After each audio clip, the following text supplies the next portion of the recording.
been quite a while since we've seen a Nichibutsu game. Their previous Famicom game was a Mahjong title that was released almost 2 years ago. But they haven't been idle in that time.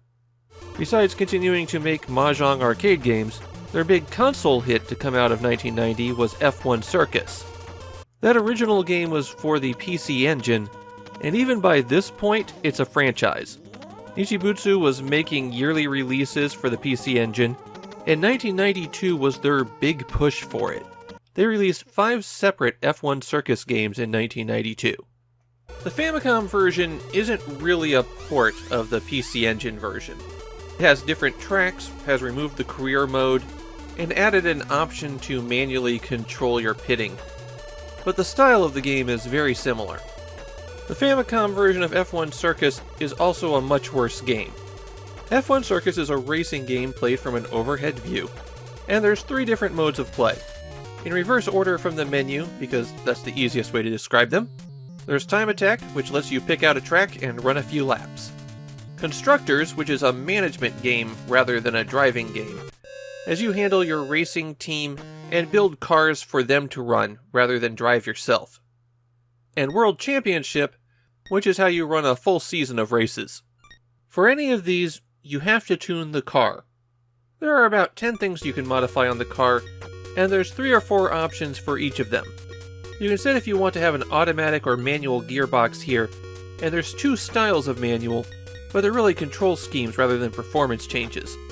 If you're just running laps or qualifying, then you get a rolling start at top speed, though you can't really tell as it's starting up.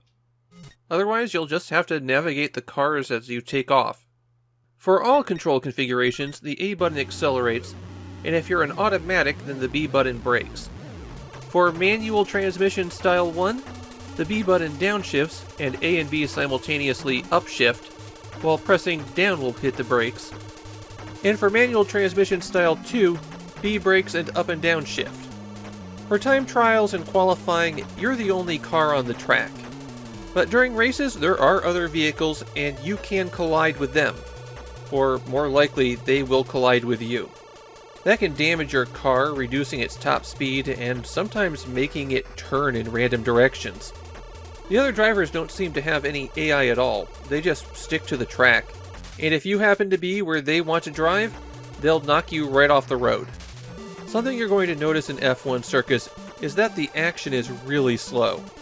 Don't worry about improving your car's handling, because only in the most extreme of turns will you have trouble getting around them at top speed.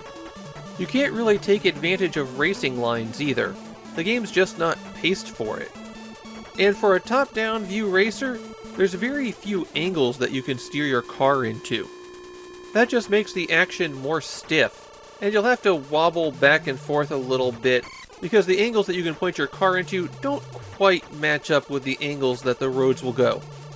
For the 2 different campaign modes, you can see what the track conditions are like, as well as set the length of the race. 4 laps is the minimum here. There are rainy days where you can race, and while I did equip my car with rain tires and try to prep it for more grip, I also really didn't feel a difference in how the rain made the vehicle perform.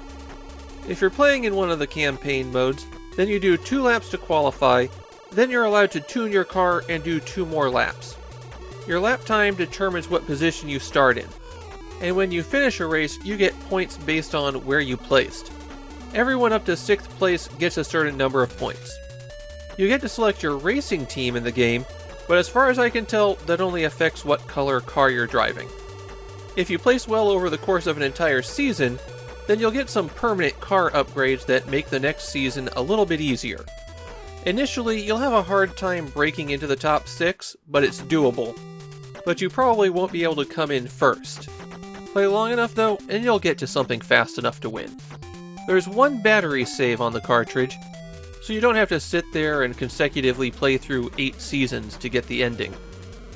While the F1 Circus games have a following in Japan, this Famicom game is considered to be a low point for the series. People seem to prefer the PC Engine or Super Famicom versions over it. F1 Circus is very similar to Namco's Family Circuit series, and I'd much rather play Namco's games.